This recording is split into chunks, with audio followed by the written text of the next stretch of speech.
Hi there everyone, and welcome to this online launch for the new version of GLM 4.2 and the launch of the 9301B. I'm Andy Bensley from Genelec, and I'd like to thank you for joining us today. So this online launch will consist of an overview of the new features of GLM 4.2, which we're incredibly excited to share with you, as well as our 9301B. And I'll be joined today by my colleague Marcel Schechter, who'll be able to take you on a deep dive of all the new features and cool new stuff that's going to be coming with this release. Also, this launch is interactive, so please do send us your questions. We've got a chat box at the bottom of the screen, so if you have any questions at all, please feel free to send those through to us. We've got the Genelec team online to assist with those questions, but also at the end of this launch, we have a Q&A with Aki Makivirta and Jussi Tikkanen, and we've got a bit of a dream team here today. So between us all, we should be able to answer all of your questions. So without any further ado, let's make a start. Hey, Marcel. Hey, Andy. Welcome from my side as well. And yes, I think there are some really exciting things to talk about. And yeah, it's up to you, Andy, to start with our 9301B.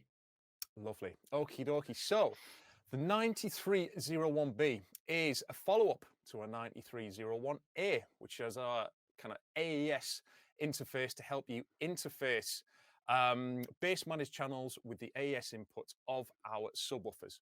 So the idea behind the 9301B is a response to a number of customer requests to help you to be able to maximize the space within your studio when working with immersive systems. So we're going to offer the ability to support up to 16 channels of AES EBU with a single subwoofer. This can also be expanded with 2 units up to 32 channels of audio. So why does this box exist?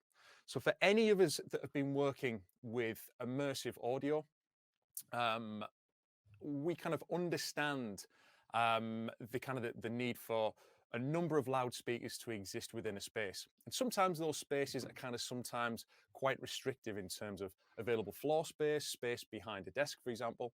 So we are offering you the ability to be able to bass manage a number of channels within your system with a single subwoofer. So this is quite exciting for a number of reasons. For example, we've seen examples over the past couple of years of customers working with 8330s, 8320s, and they need to bass manage those monitors. The reason being they might need a little bit more SPL to be able to meet a specific criteria or a specific standard. But usually it's down to be able to extend that frequency response of the system to ensure that you've got full range playback with the system. One of the issues that we would run into with our 7300 series of subwoofers is that we would be able to offer bass management up to 7.1.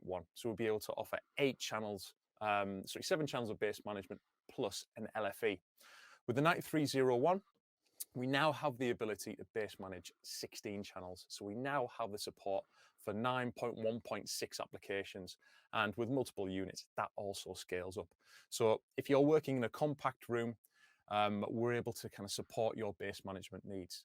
The ideal scenario, we would say that if you've got the ability to use multiple subwoofers for bass management, that would be the ideal, because that gives you the maximum amount of headroom to work with, and also improves the feeling of envelopment that you would experience with a system. But for those customers that are limited by space, now we can offer support through one subwoofer. Another exciting development with this as well is it means that we can offer bass management with our 7382, our largest subwoofer as well, which is a triple 15. It's an absolute monster, lots and lots of headroom. So if you pair that with a 9301B, you've got a lot of flexibility in being able to configure your immersive system. So with GLM 4.2, we're obviously supporting 9301B within the software. So we've got the ability to offer flexible routing to be able to assign which AES stream your LFE will be delivered on. And it intelligently manages the bass management element within your system. Like I say, we should always keep in mind that all channels that are bass managed do sum up, and they do take a lot of energy, and they do take a lot of amplifier power. So we would encourage you to kind of think about this when speccing subwoofers. So using the 9301B with larger systems. So say, for example, 7370, 7380, and 7382 would be appropriate partners for this device. And we can mix and match the channels which are going to be bass managed as well. If we have a system that's containing 8351s, for example, they can extend down to 32 hertz and even below in certain rooms. So we can make these decisions based on the in-room performance of our monitoring. So we may not have to bass manage everything. And this is a brief overview of the cabling that will be involved and the signal flow with the 9301B.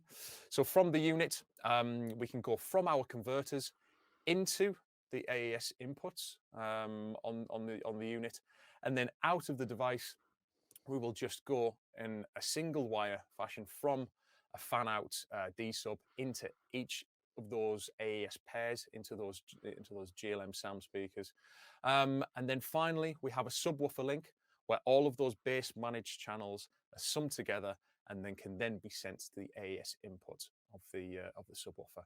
And then finally, on the right hand side, you've got an RJ45 input for your GLM adapter and network, and that's where all of your configuration and control can take place. We wanted to make this device as easy to set up as possible. So what we wanted to do is to ensure that any cabling that is involved is readily available off the shelf. So we're supporting a standard DB25 cable for our inputs that works over the Tascam or Avid digital I/O format.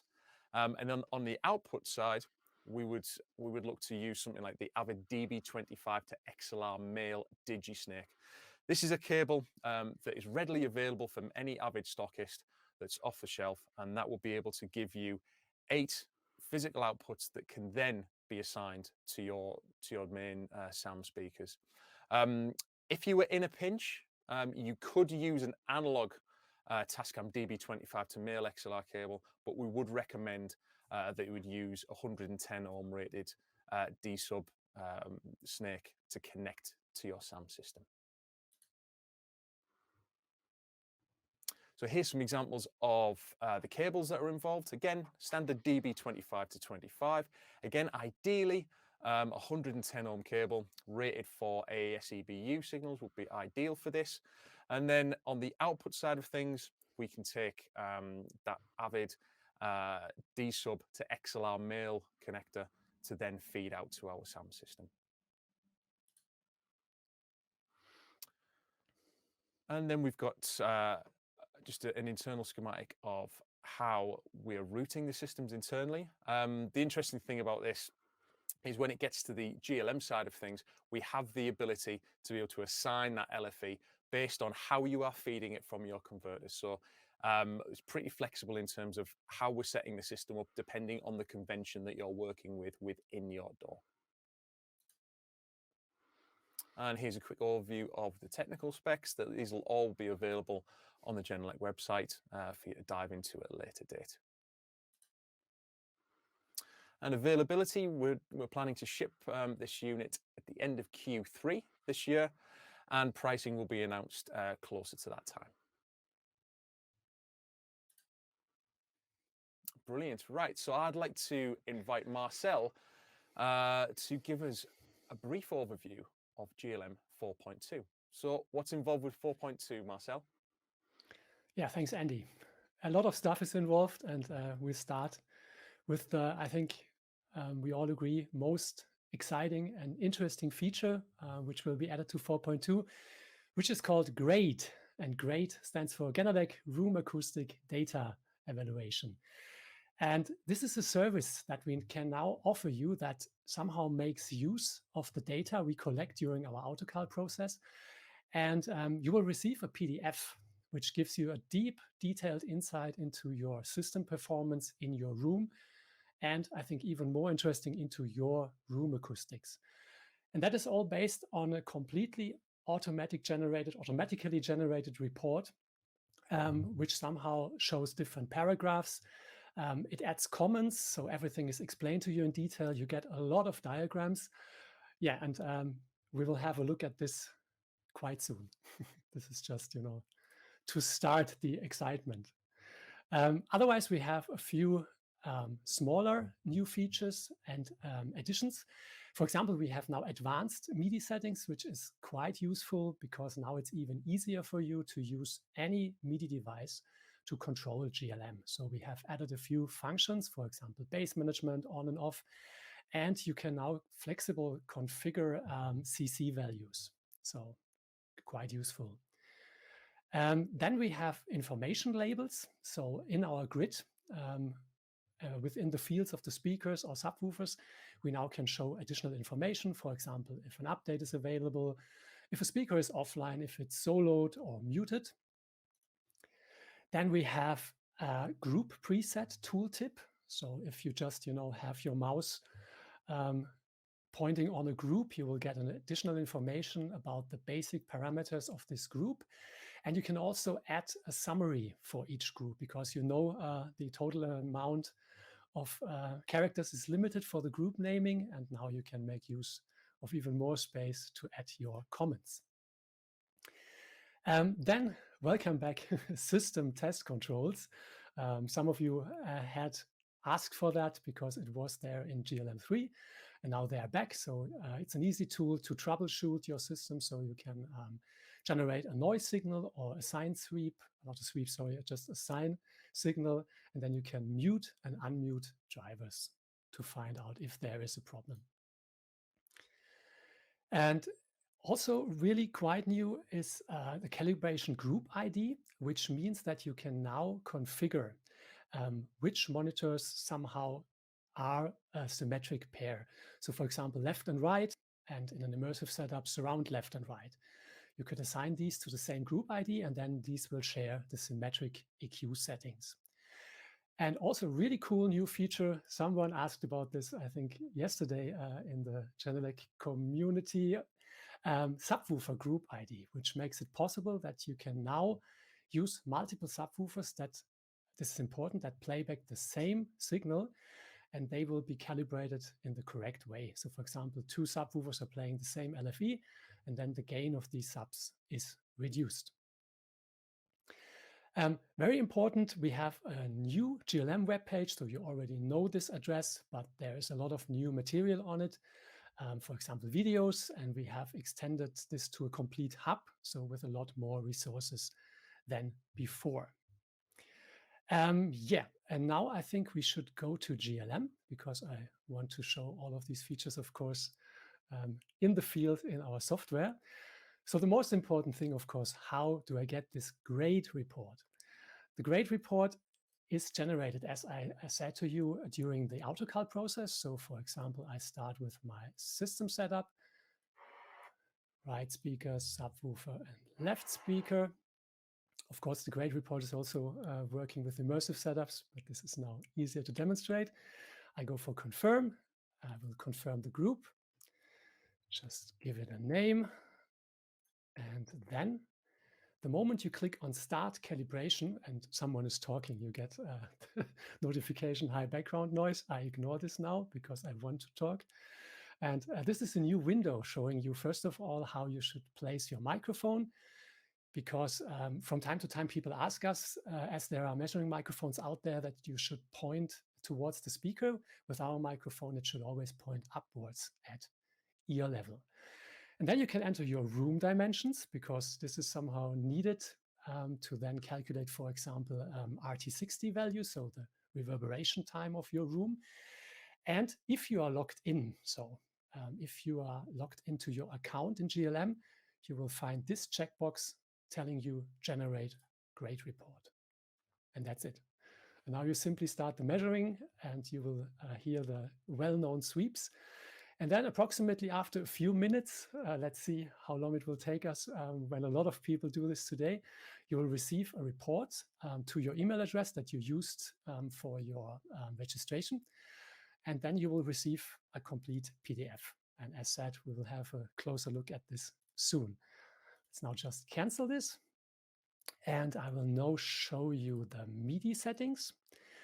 As you know, just enable them, and then you should select your MIDI input device. There's also the option of a MIDI output device, because some devices simply need both channels, for example, to know, okay, there's a light or LED going to red or to green, and then you need this second channel as well. As you see at the moment, my baby face already is communicating quite a lot, so it's sending out some information. What I can do now, if I just use one controller, just a second. You see at the moment I'm doing something with CC71. And for example, if I want to use this controller to control the volume, I just assign this here, and then this is happening.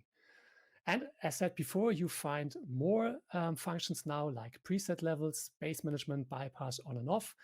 You can assign all groups so that you can make your group selection from your MIDI device. Yeah, and I think this is really useful. There's a video about it and Paul Stewart from our US team is explaining to you how to set up Elgato Stream Deck to control all of these functions. Then we go to the info labels, and I just will show this to you using Solo. And now if you see, I click on a speaker, and then you can clearly see this one soloed. The solo function now simply works as solo X in GLM 4.1. So as you see, the moment I click on another speaker, the other one is muted. If you want to add speakers to a solo group, just hold down Command and click on the speaker. And the same, of course, is the case with mute. More speakers in the mute group, just hold down Command. Yeah, and that's it. And these fields can also show you, for example, if there's an update available. And just that you know about it once more, I think we say this with every release, but still it is important. How can I update the firmware of my speakers? Select info and then click on the speaker. And then here you can see for my speaker, it's up to date. Probably for your speaker, there is update available. Just click on it. And then this update is applied. And of course, please do this. If there's a network, if there's an update for the network adapter available, you can click on the symbol of the network adapter, and then you also can find this option here. And the group tooltips, first of all, of course, the tooltips have to be enabled. And if you just hold your mouse here, you can see some basic information like the group sensitivity and the bass management. And for example, if extended phase linearity is activated for the once system. And if you want to add your notes, just go to summary, and then you see an even more extended summary of the group's presets, and you can go to edit and just add your description here, and then you can add whatever you would like to, for example, with room treatment, without, the date, stuff like that. And then, as said before, the calibration and the subwoofer ID. This can be found during the setup process, but you can also make use of it if you just go for group preset and then you choose edit. And the moment you click on the speaker, you can see here's our calibration group ID. For example, for this stereo setup, both speakers are already set to 1 because they should, of course, share a symmetrical EQ. And if you click on the subwoofer, you see the subwoofer group ID. For me, it's 0 because it's a single sub. And just be aware of, this is just useful if you are playing back content, for example, the LFE channel, on multiple subwoofers. Otherwise, of course, it still makes sense. For bass management, for example, let's say you have 2 subwoofers, one for the left side, one for the right side, then of course just calibrate them individually, and of course the level will be corrected automatically, as you already know it. And then one last thing, if you want to register your speakers or other devices, which is highly recommended because then you get an extended warranty of 5 years in total, you can now also do this from GLM, go for user, services, product registration, and then you can see all of the devices in the setup are listed, including the serial number. And if you then go for register, it will bring you to the community website, and then you can do this. Yeah, I think that's it so far for our really short walkthrough in GLM. As said before, please check out the website. And there are a lot of more new videos. For example, we have now a complete detailed walkthrough. It's more than half an hour where all of the functions are explained in detail. If you already know some things, just check out our chapters and then they will bring you directly to what you are looking for.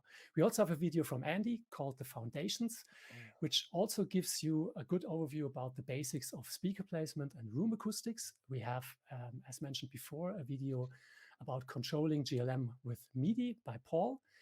And we also added a short video how to set up or create an account which is needed for the product registration, the GRADE report, and for example, if you want to store your settings to your cloud space. And now let's have a look at GRADE once more, Genelec Room Acoustic Data Evaluation, which is introduced with this version and free of charge until the end of 2022. What will happen then, to be honest, is still under discussion. And just to show you how this looks like, this is what you will get after you did your AutoCal. So it's a PDF with a content. And for example, for a stereo system with a sub, this already contains up to 30 pages. If it's a larger immersive or surround system, this can result in more than 100 pages.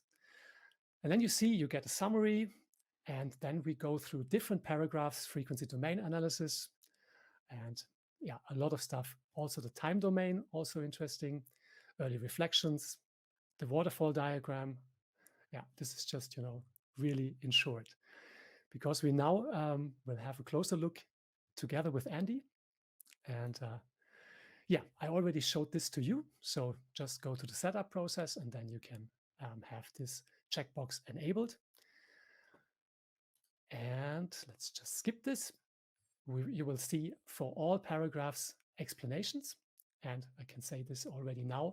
There's also a dedicated website where all of these explanations that are really precise and technical in the report can also be found on the website, a little more easy to understand. And this is the website. It's genelec.com/GLM-grade. There's also an educational video showing you all of the paragraphs. Yeah, now welcome back, Andy. And I think we'll now simply go through this together. We don't look at all of the paragraphs, but at some of them, and just to give you an impression what you can read out of these. And yeah, for example, what guys like Andy and I like about it and what we can see there. Yeah, I think one of the interesting things about the GRADE is it's comprehensive. We can we can at least say that. But you can kind of dip into this on the surface level. If you want a quick overview of kind of how your system's operating, how your room's operating, or you can really dive deeply into this. So kind of we're going to offer a number of resources to help you kind of decipher which each section means, what the relevance is that to your room and to your system. But I think Marcel and I are going to kind of go through a couple of examples that we are familiar with, my room and one of Marcel's rooms. And I think the interesting thing about this is when you start to see elements of your room performance that you recognize. If you've been using your room in anger, if you've been making decisions within your room, and you start to kind of see those issues or those kind of performance characteristics start to be validated. And this is the exciting thing of then you can kind of dive a bit deeper, investigate that, and see if you can improve any elements of your monitoring system. So we start with a summary, Andy. I think this is the somehow really easy overview about the somehow complete performance. And as you can see, we use some color coding. So as you might have guessed, green is excellent. So usually, a good placement of the speakers, a good room, good acoustical treatment. Yellow still, Andy, I think is fine. Because, for example, we can see, I can tell people this is your report. And you get 2 yellow markings here. And you still can work on a really high level. We'll explain later, for example, what this T60 flatness means and why this is already yellow. And of course, we also have red, but you still, should not run out of your room or start getting depressed if you see a red color. This only should point you towards things that could be improved, and for example, that are worth discussing with an Mm. acoustician, for example. Yeah, I mean, with the traffic light system involved, it's definitely not a case of if you hit red, then you can't work. You know, Correct. it could be Yeah. something as simple as placement. You may have placed your Mm. monitors on the desktop, and you're getting a number of desktop reflections, which are causing issues within Yeah. the This mid would be in range. this Yeah. sector, for example. Yeah, So it could exactly. just be something Yeah. very simple about adjusting the Mm. placement. The idea of this is to encourage people to investigate, give people some areas of investigation. You're not starting from a blank slate. This gives you a lot of information. Once you kind of understand how to interpret the elements of the report, you can kind of start to begin your journey on just gradually improving. And like we always say, these calibrations are free, so you can take time and calibrate and Mm. calibrate, move something, try it again. Like you say, until the end of the year, we would encourage you to make use of the grade report. Definitely. And to make it a little easier for you, we start in the report with something you are already familiar with. This is the frequency responses. So as I think really well known, red shows the real situation in your room before calibration. Blue shows what our DSP filters are doing to somehow compensate for the room influences and to give you a better and more neutral response. And green is the resulting one. As we can see, for example, on the right side, Andy, this is my fantastic living room. There's a really deep notch at approximately 75 hertz. Nothing is done there except this really small amount of positive gain. Why? Why can't we simply, erase notches? Well, two reasons, two main reasons. One thing we could of course correct that with EQ, but headroom and performance is hugely important. I have to try to solve everything in the DSP realm. We start to physically limit the capabilities of the loudspeaker. So what we would encourage you to do is try and fix it physically by altering room acoustics or the physical positioning of the monitor. So we've spent a lot of time looking into these notches and how problematic they can be. Our advice would be to look at your placement, encourage you to start to move the system around the room to see if there's an improvement and more energy is put back into the frequency response. Or if the notch is low enough in the frequency response, perhaps look at adding a subwoofer into the system to maybe take over some of that issue. Another option, finally, would be something like the W371 woofer system, which gives you a huge amount of flexibility in terms of placement. If you are really struggling in terms of finding a place, say you have a large console and you need access behind that console, and the only place for your monitoring is behind, then that's where the woofer stand comes in. It gives you a huge amount of flexibility to reduce or essentially eliminate those notches. And as you said, Andy, for example, something like that can easily be caused simply because of a rear wall reflection. So, Yeah, for example, this speaker is, I know it because yeah. I did it, is standing, just to show this to you. This is, for example, has a distance to the rear wall of approximately 1 meter and 10 centimeters, and quarter wavelength rule. This exactly, gives you this huge notch. So this would be easy. Just bring the speaker closer to the wall. And as Andy also said, in this example, I could perfectly work with a subwoofer because the subwoofer can play up to, let's say, 100 hertz as crossover, and then this notch will somehow be covered by the sub. On the left side, I would be really happy because this is a good response in the bass range. So this is a really good placement. To make it even easier for you, we now mark the peaks and notches. So you can see arrows pointing upwards and arrows pointing downwards. And as said, always try to concentrate on the notches because this is something you can improve with treatment, with other placement options. Because usually boosts are really well taken care of by GLM.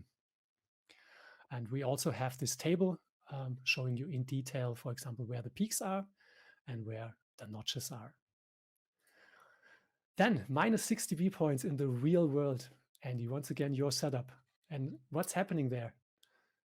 So when we launched GLM 4.1, we kind of paved the way for a lot of the work that we were doing behind the scenes in terms of being able to reference all of the cloud measurements and cloud data that we receive on a daily basis from customers who are calibrating their systems. And what we were able to see was the actual real world performance of our monitors in room in the real world. We obviously know how our monitors perform in anechoic conditions when we've measured them, when we've extensively measured them during the R&D process and the production process. But one key pillar of what we do at Genelec is we are so keen to understand how our products, how our monitors work in the real world with our customers. And this is one useful bit of information that we gleaned from that on average, our monitors will play 5 hertz lower in room. And this is an example of that. So kind of how the lower corner frequency is extended when you place a monitor against a wall in a real room. So this is an example of my system with a pair of 8351Bs. So in anechoic conditions, they're 6 dB down point. Where they would extend to is around about 32 hertz. Where in my room, when I have them against the wall, once I've calibrated the system, that extends down to 24.6 hertz.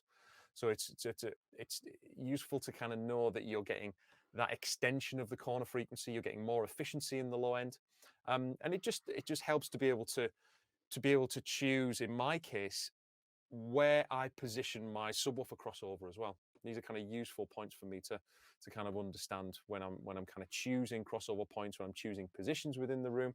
And it's really nice to see this overview within the GRADE report.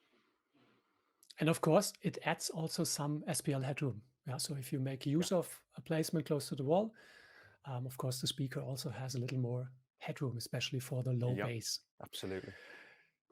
What is somehow new now in this report, because we did not show this before in GLM, is the complete time domain. And as you know, this is really crucial. If you just bring your speaker to your bathroom, I think we all agree it would be really hard to mix in there or in a really large hall without anything that absorbs or diffuses sound. And this time domain, or also called RT60, can also be seen for your system right now. It's important to see that these green corridors are adjusted to your system. So you can see if a room is really somehow short, so it has a short reverberation time, this corridor is lower. And for example, for my system on the right side, which has a little longer room, this is adjusted because in the end, we want to show you the frequency range your system is within this corridor.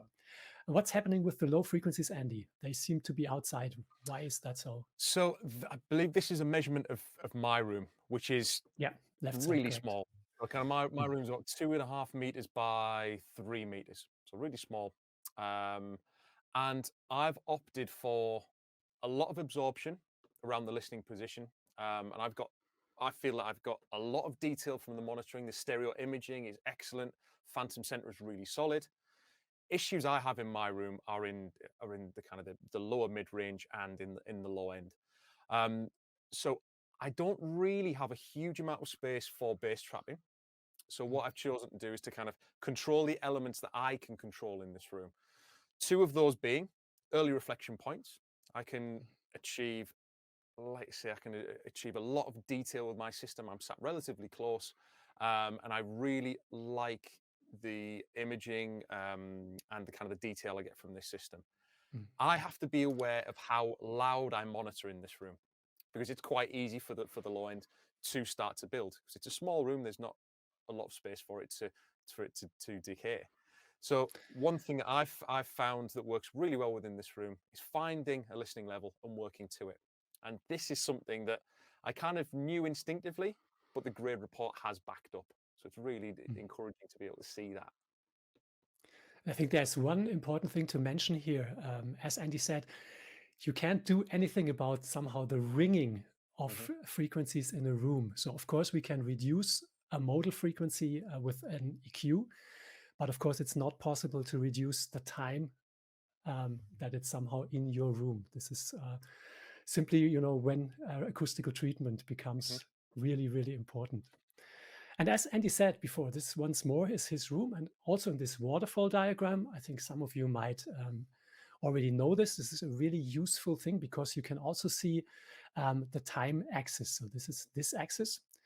And everything somehow that hits this frontal plane is longer than, for example, now the defined 500 milliseconds window. And as we see in Andy's room, everything is really well controlled above 100. And in the bass, as said Andy, bass straps or plate absorbers could be needed. But yeah, I think the space is simply too small. I like to be able to get in the room. Yeah. Exactly. And on the right side, this is a typical living room with no acoustical treatment at all. And you can clearly see the difference. Andy's room, and you can see here nearly all of the higher and upper mid frequencies also ring long in my room. Once more, I could add absorption to our living room, but then I would have heavy discussions with my wife.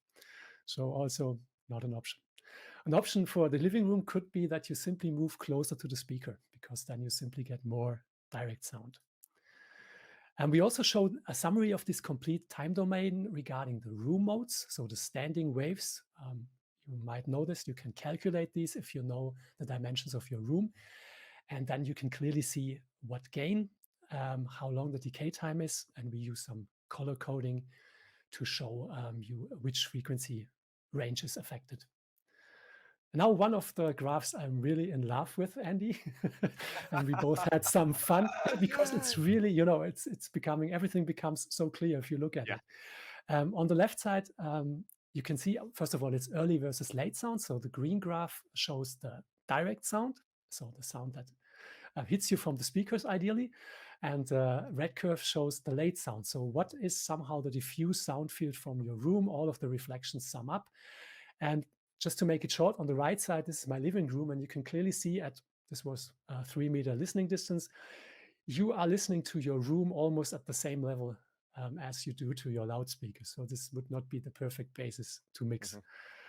Andy's room is different, and we found it quite interesting what is happening here, Andy, because the corridor gets wider. What is the reason for it?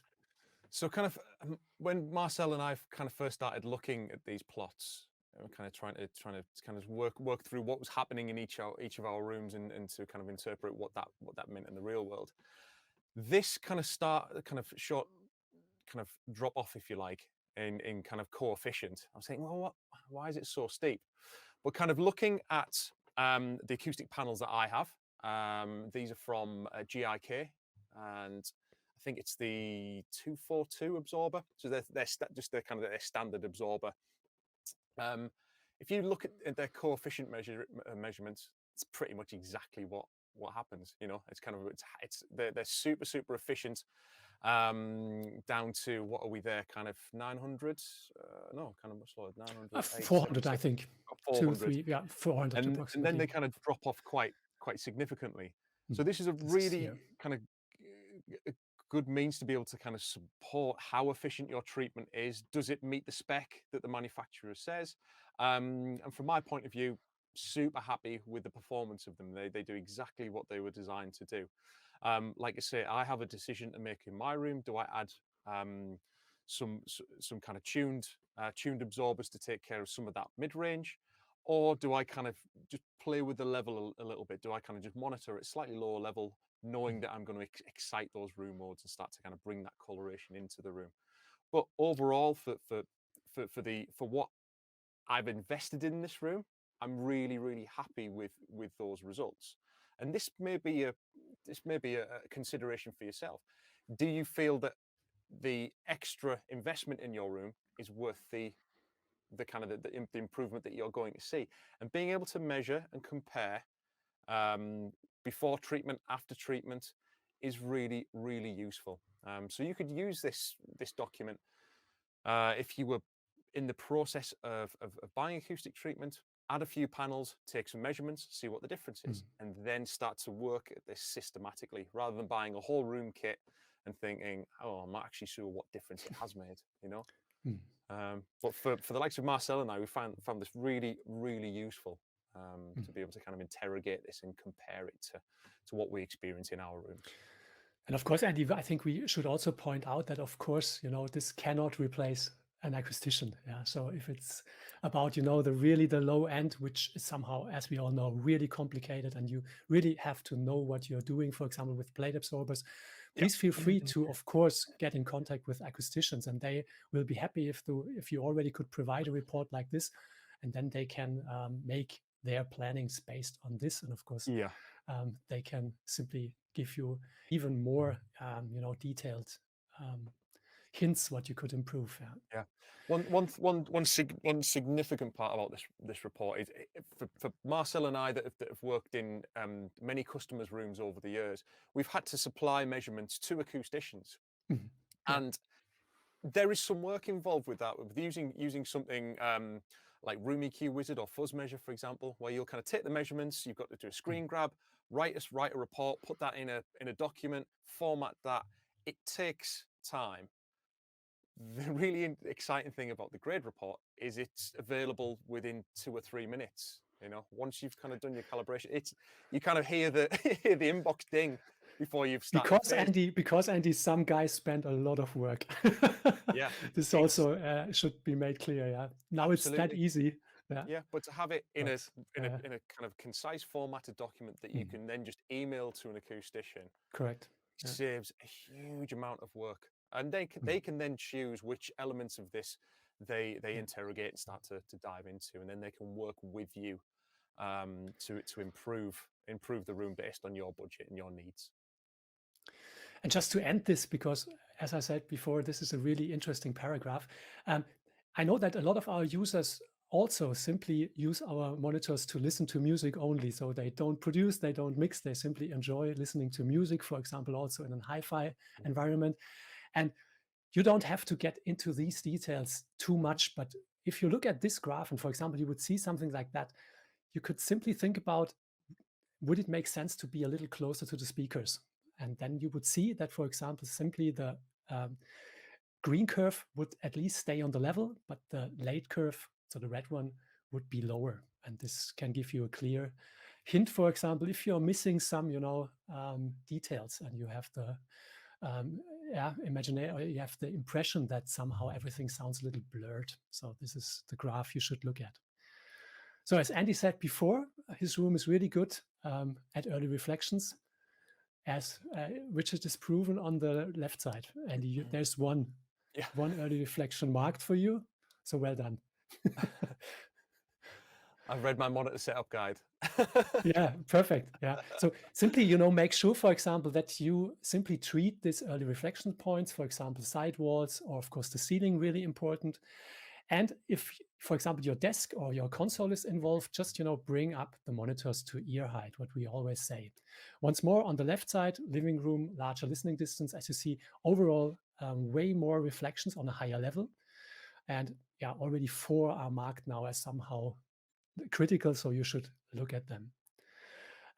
You also get this table, which can be quite useful, because then you also see the time of this early reflection, and somehow at which frequency it could cause a dip. This is simply comb filtering, correct, Andy?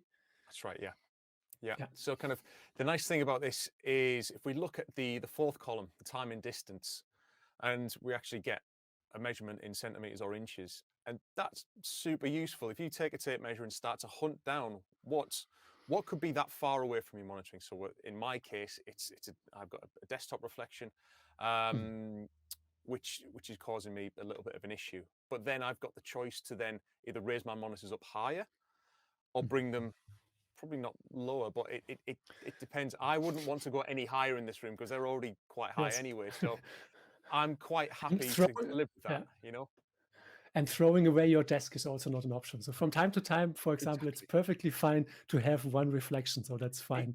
In my living room, I don't have to start hunting, because as you see, a lot of distances. And of course, this is simply the complete room that is giving us a lot of reflections. This is another nice table that if you are investing in absorbers, you can start to kind of see where your money's going. As the columns start to reduce in number, you're kind of going, that was 3 or 4 the right decision. Well spent, but again, looking at if there's one reflection there, you've got a choice. Are you happy to live with that, or do you want to hunt that down? This kind of arms you with the ability to make those decisions. That's kind of one of the powerful parts of this document.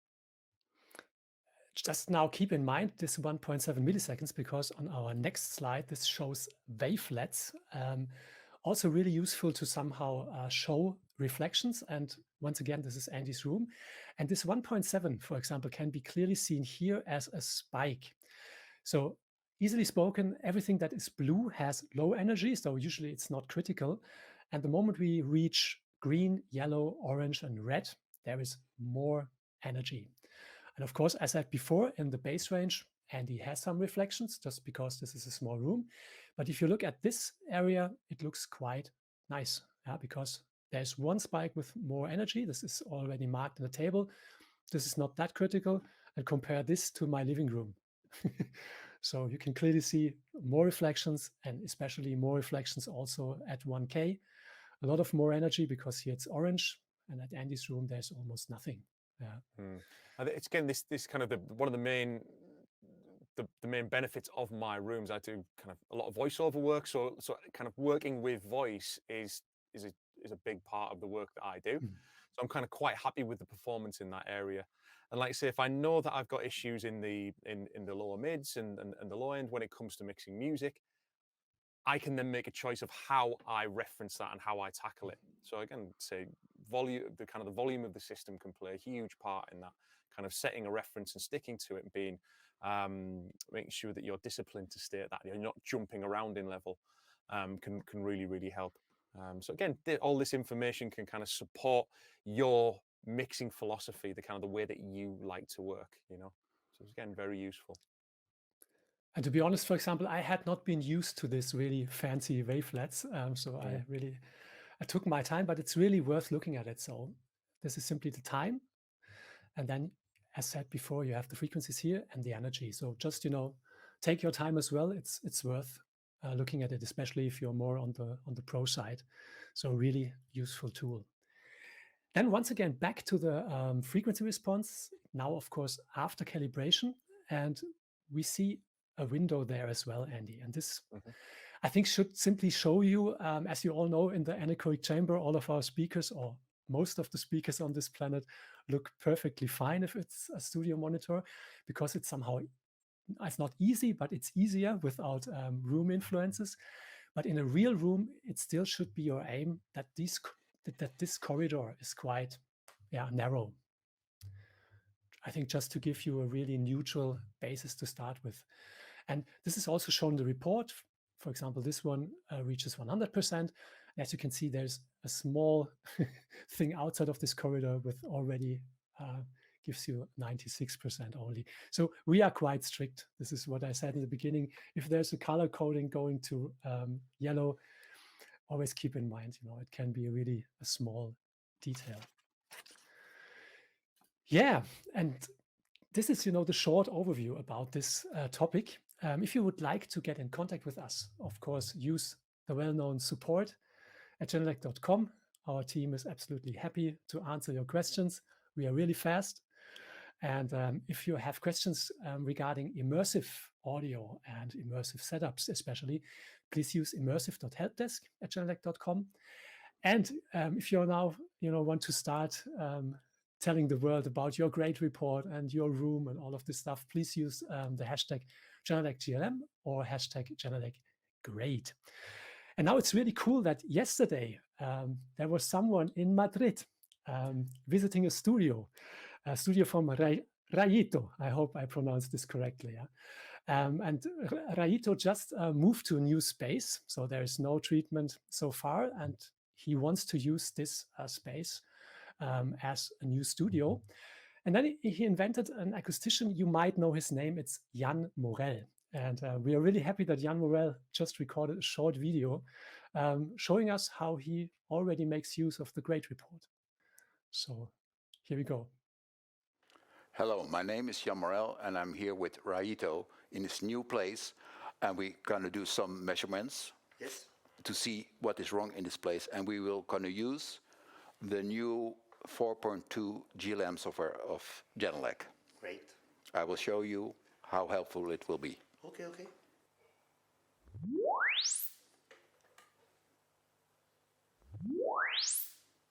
So we did the calibration, and now we wait for the new function. It's the GRADE report. You need to assign it before calibration, and then from Finland you will get a report about your room. It tells you a lot about the frequency, waterfall, etc., etc. It's all in it. About 40 pages of information about your room. It's very helpful when you understand it. Okay, Raito, here's the GRADE report sent by Genelec. Wow. And you can see it's 37 pages, and it tells you a lot about the room and what we can do with it and how it all is with the acoustics. Here you have, it's very obvious what you can see. So you see the speakers, each speaker is there. You can see the colors at the left and right side. And even now, in not well-treated room, it's no red color to see. So that's a positive thing of today. And here you can see the frequency responses. From each monitor you can see. Okay. You can see here the right one, for instance, has the open space there still.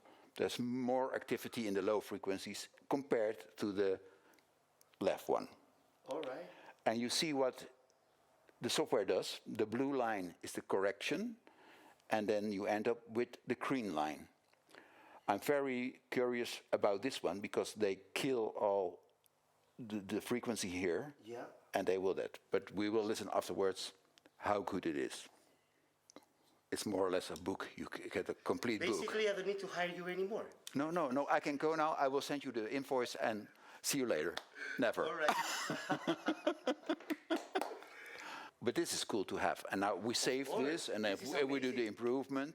I've never seen a system like that can really give you such a book. It's basically a book telling you the problems of your room and explaining everything for people that we don't know all the technique. At least now we can do some research and really learn about You can see the support we have. We are in Madrid. It's a bank holiday. Finland is working, and the people from Genelec are working. Of course. Because they know it's important for us to have a good sound. Yes. The most important. Yeah, thanks a lot for Raito and Jan Morel for doing this for us. And of course, thanks a lot for Miguel to give them a visit yesterday in the studio. Yeah, you could already hear when the sweeps had been heard, that this room at the moment has no treatment and it's quite large. So I think Jan will do a really cool job there. Let's see how the measuring looks after that. This would be really interesting. Yeah, that'd be a really interesting follow-up to kind of see the improvements that Jan's gonna make to that space. So as always, if you do have any questions, please feel free to send them through to us. Thank you for the ones that you've already shared. But I think at this point, we'd like to open up the Q&A and invite Aki, Jussi, and Juha to join us. Hey, Aki. Hello there. Hey, Juha is with us as well. Hey. Oh. And Jussi, full house. Hey, everyone. Yeah. And Jussi has some loudspeakers there. Before we start the Q&A, just, I want to say thank you to the complete R&D team, because it's always so cool, to present this stuff and, to receive things and you can make videos about it, but to develop something like that, to think about it. And I have to say, with this GRADE report, with this somehow automatically created report, we are really ahead of time somehow. So this is really cool. So once again, thanks to our R&D. And now your questions. Now you can prove that you know everything. So, first question, please. Thank you, host. So, do my room dimensions affect the AutoCal 2 calibration? Who would like to take that? This one? Yes, Aki. Thanks.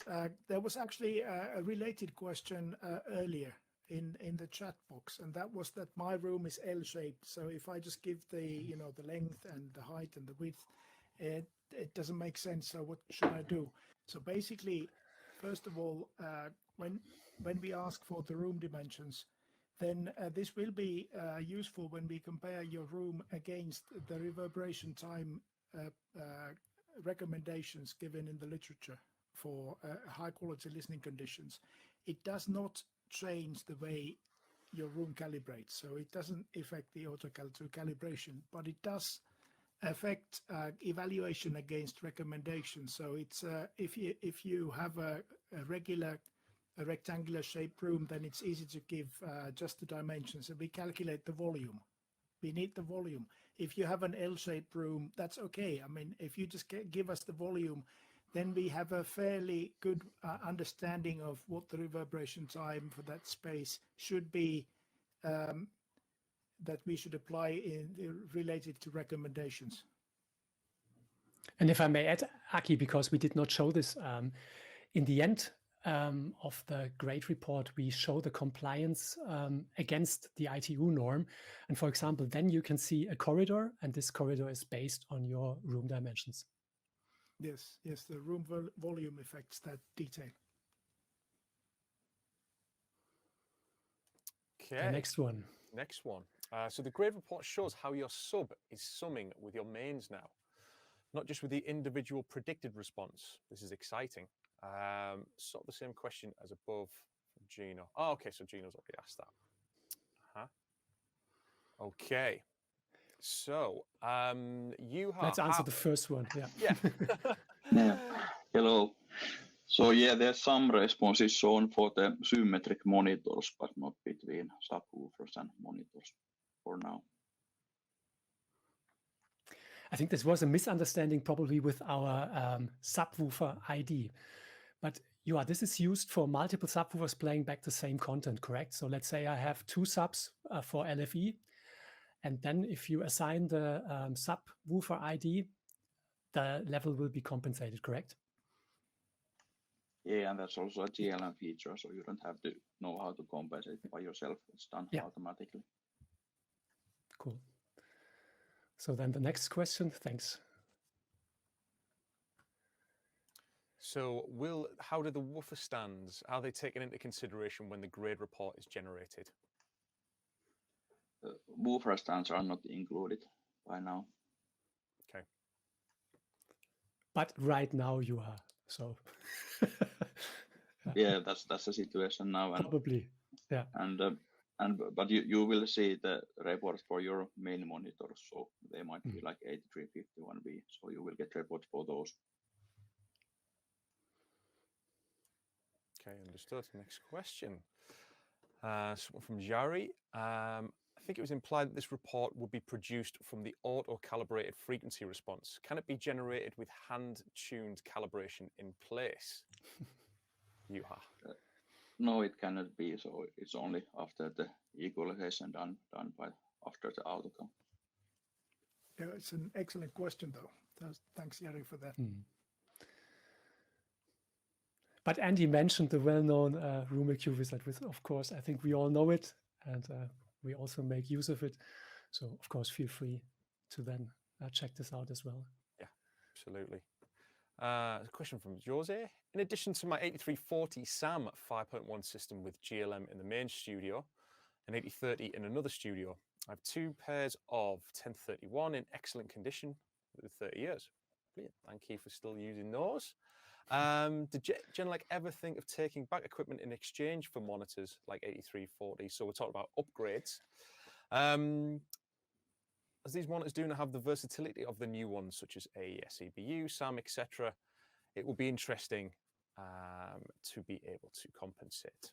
Interesting. So we have a user that's kind of working with our 1000 series and would like to upgrade. I think at this point in time, there isn't a kind of a trade-in program, if you like, but it's kind of it's something that we kind of constantly kind of look at and evaluate. But at this point in time, no, there isn't a dedicated upgrade path, I'm afraid.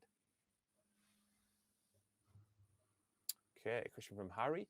When GLM will verify the corrections with another sweep? Right now, it just predicts the response after corrections. For you, C.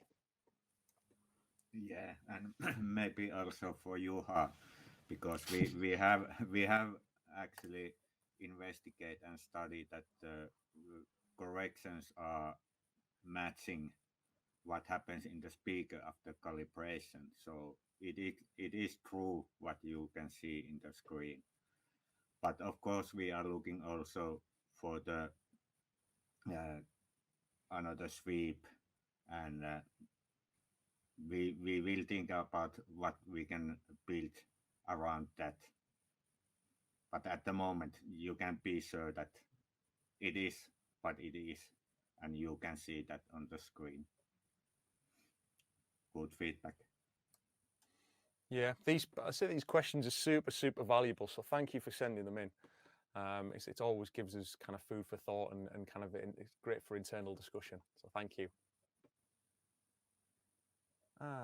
Next question, please. Oh, from Donato. Hi, Donato. Interesting, the summing of symmetrical monitors section. Are there some correlation between the sum and the complex / absolute pressure? Excellent question. Very good question. Yes. Aki, would you like to take that? Sure. I mean, of course, Juha could also comment, but basically, you guys already showed some of the graphics that we extract, and we do have a special section in the GRADE report that is looking at the symmetry correlation. So if you have a left speaker and the right speaker, and they are in phase across frequencies, then the result will be that you will get very well focused stereo imaging for your stereo pair.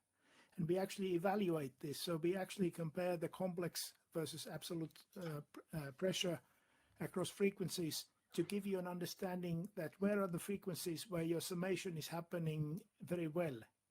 And if there are any frequencies where this is not successful, you will be able to see that. And then you can take some steps to resolve either speaker placement or acoustical treatment in the room to improve the situation. The audibility of this is interesting. I think that was the main question from Donato. So one way to test is that if you have a stereo speaker system which are well in phase, which also that graph would show. So then if you change the phase response for one of the speakers, say you can use all pass filters or then FIR filters with all pass characteristics. So then you can kind of listen to it and how easy it is to perceive. But yeah, I would do it in a way that start from kind of good summing and then try to change the phase of the one of the speakers. Yes, and so basically when this has to do with sound images, then any situation where you can create a virtual sound image and then either have a control change of phase or delay between the left and right speaker enables you to kind of artificially create a bad situation, and then this will be visible on the graphs, and it will also be audible for your ears. And just a follow-up from Donato. Thank you, Aki. Any other improvements for the stereo image / spatial perception report in the future? Yeah, we actually, this report is good for evaluating immersive layouts. So if you have a rather complex loudspeaker layout with multiple levels of speakers for immersive playback applications, then the GRADE report is actually good in understanding the similarity across all the monitors in your system. So it's a very good starting point to understand that have you achieved good alignment for all the monitors, and do you have that alignment across at least a significant range of frequencies where you want to have this. So GRADE report is very useful for that kind of purpose. Brilliant, thank you. A question from Mark. Does GLM 4.2 allow mixed analog and digital inputs? So it's kind of a config question. 8341's in the horizontal plane, 7360 and the 8320s for the heights. For UC, give that one to you. Yes, UC would be the right person to comment on this. That is not possible for this version. So there is a workaround, you see, correct? Somehow you could, of course, somehow measure, let's say, the seating speakers, so the 8320s in analog, save the settings to them, and then, of course, you will have to take care of the alignment, so time of flight compensation and level. But this is some kind of a of a workaround. Yeah, exactly. So it always depends where you actually feed the signal to the system. So basically, there might be delay difference when you use analog or digital signal, and you need to somehow compensate those, and that's why that is one reason why we haven't implemented this yet, but this is tricky question. At the For same those of you time, who don't, sorry, Aki. thanks. At the same time, what we can say is that when you do an AutoCal on this kind of system, then you do achieve proper calibration for sound color. And the only remaining factor will be to check that the timing from all the monitors is equal. And for those of you who don't know, the only problem here is that 8320 is our only SAM speaker that does not offer IS EBU. So it only has analog inputs. This is the reason why he's asking. Yeah, and if you actually use the calibration and store the settings, you might also need to check the levels, because there might be the level difference when you use analog and digital signal. So you need to somehow compensate those. Yeah, so there's a bit of manual afterwork. Lovely. All right. So a question from James. Oh, good question. Will the response from my two subwoofers in GLM 4.2 be different or better by using the pairing function? Who would like to take that one? Let's start with the fact that that AutoCal first works with each of the subwoofers to equalize the frequency response at the listening location. So it's making your subwoofers work more perfectly as subwoofer units, and then it looks at the combination of the two subwoofers working together and aligns the levels. As considering that there is more than one subwoofer working with the main system. Aki, could you briefly explain, because this is something I asked you, I think, a few years ago. For example, why don't we play back a sweep through both subwoofers to somehow, measure them as one unit? Why is that not the best way to do it? Yeah, you can always do this kind of thing if you can control the timing very accurately, so that the moment you run the sweep, so that the sweep runs in synchrony across multiple loudspeakers. This is a bit tricky to do, and unless we have it working perfectly in every situation, it's kind of scary to kind of put that kind of system out. So we want to kind of play it safe and make sure that in every situation GLM is going to do a reliable job. And if we calibrate them separately, we also make sure that each subwoofer somehow couples to the room in the best way. Correct? Well, the main question with subwoofers is that unless they are located, very close to each other in the room, then there can be significant acoustical differences between the two subwoofers.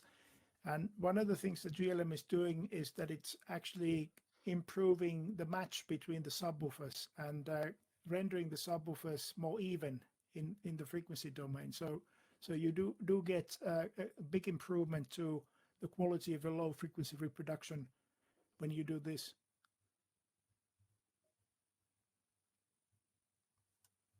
Excellent, thank you. So, a question from Patrick. For hi-fi listening, wanting to use the left and right subwoofer, not subbing the signal, so kind of dedicating subwoofers to kind of each side, if you like. How will the process look like? Do we need to have phase measurements for both subs? Yeah, this is actually something that has been working for many years now. So basically, if you are kind of extending the frequency range or supporting the output of your left speaker and your right speaker with the left subwoofer and your right subwoofer, then essentially you run the left signal to both the subwoofer and the main speaker on the left side, and you do the same on the right side. And then GLM has been and is able to deal with this quite successfully. So then what is going to happen is that the left subwoofer gets aligned with the left speaker automatically, both in terms of phase and level. And the same thing happens on the right side. So then you get an enhanced left and right speaker after this process. So the moment auto phase starts, you can always, mark pairs. For example, usually you can see one shows one pair. In this case, 2 would show the second pair. And then, of course, you should simply group left speaker and left subwoofer on the other side. Yes. Excellent question. Thank you, Patrick. Okay. Do we have any more?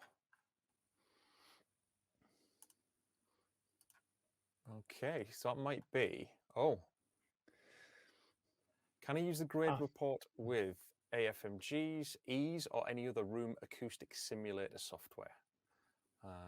Pass that over to you. I guess for this kind of question, the motivation is the idea that that if you're simulating a room, you could bring in some information from the GRADE report into the simulation. So something that you can do is that you can certainly look at the simulation to see if those things are actually happening in the room, because GRADE report will be showing you what really is happening acoustically in your room.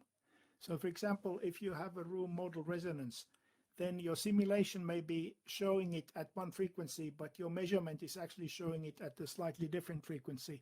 So you can do a reality check against the GRADE report immediately when you have it.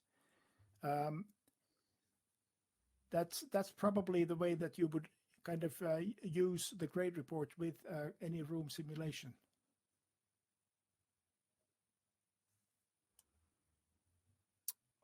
Another good question from Stefan. Is there any reason why it's only one band, notch plus one, that can boost EQ and not more bands? So we're kind of, again, our favorite topic of notches within the frequency response and how we fix them.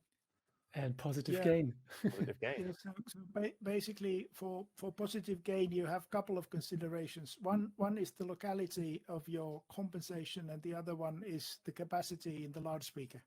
So those are your main kind of challenges. So when you have a notch in the room, so you are lacking level at certain frequency, then essentially what you would like to do is you would like to boost up the level at the loudspeaker to compensate for that.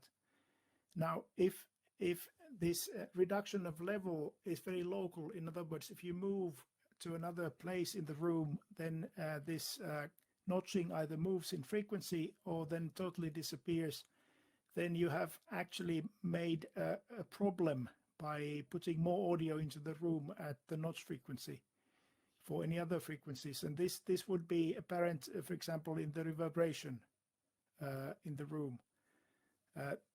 So there, that is one of your challenges. If your acoustic effect in the room is very local, then you have to do this very carefully so that you don't end up in a problematic situation. And then the second thing, obviously, is that when you demand the speaker to work harder at a certain frequency, then your maximum level will be reached a little bit earlier in the loudspeaker. So that may be the other challenge. And of course, always keep in mind, for example, if this notch is somehow caused by cancellation and then you boost audio, the cancellation will still be there. So yeah, it's always a good idea to try and analyze the reason for the notching first. Now, if it's, for example, your seating location, your listening position is somehow unfavorable, then it's a good idea to consider moving your listening location.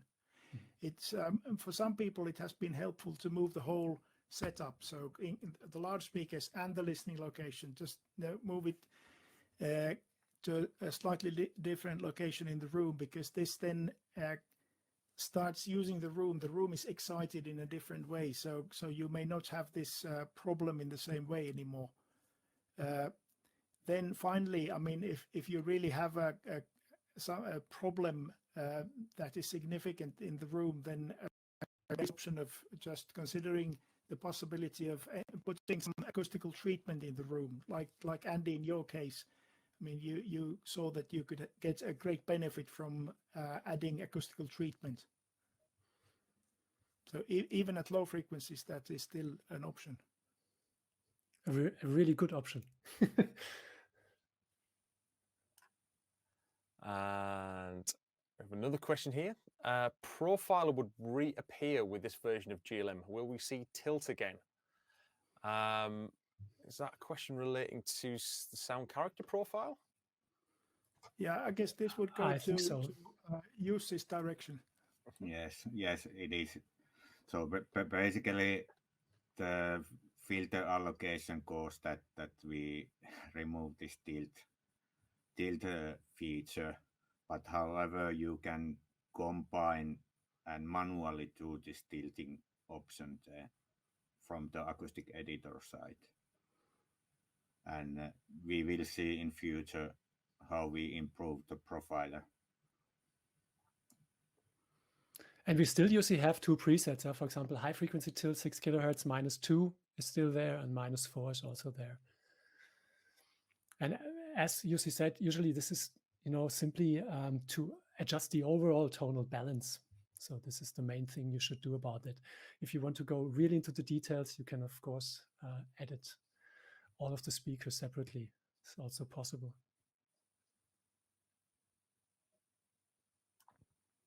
A question from Matt. I have a listening room for both stereo music and multi-channel theatre playback, and we'll utilise 2 subs. Should the subs be cabled in stereo or summed to mono LFE, or can GLM account for both?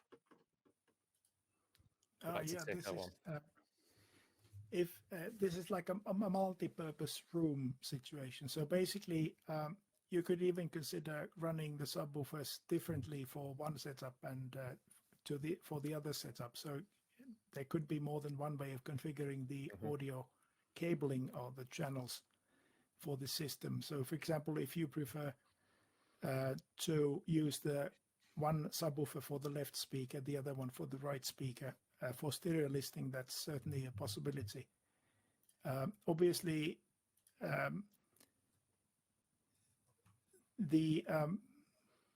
it would take a little bit of thinking to figure a way of configuring your audio routing in a very dynamic manner, but that possibility is available there.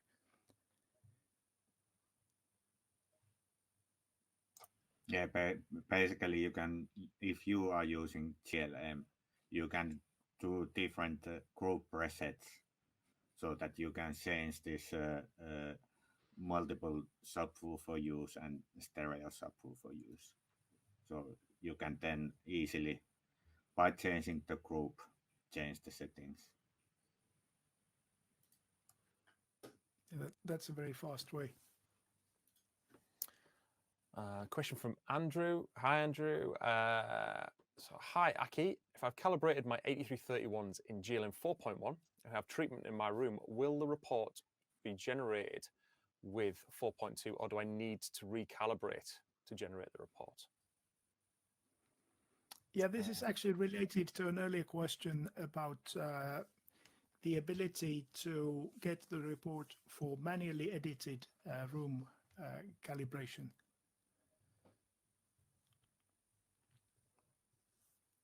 So guys, do you want to take this one? Let's not go to the next one yet, but let's stay on the previous one for a moment. So Jussi. Yes, so basically, if I answer the question, is that you need to do recalibration with 4.2 because we sent the order for the GRADE report from the before we do the calibration, and that calibration data is then used to generate the GRADE report. So it is only path to get the GRADE report at the moment. But it can still be generated within your existing GLM setup, if you like. You could kind of go to duplicate, edit, and recalibrate and do it that way. So you can still compare and contrast but just try and get your microphone in as close a position as your original calibration, and then you should have some basis for comparison. That's correct.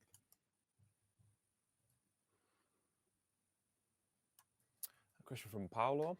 We have a 7370 sub to handle both LFE and bass management of the 7.1 horizontal plane of our speakers.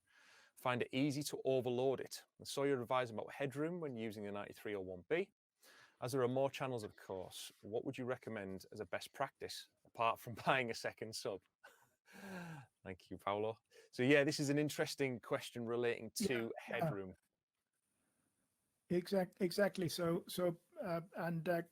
there's also the link to this fact that 9301B is going to provide more channels. So then this possibility of overrunning the capacity of a single subwoofer is even more obviously available.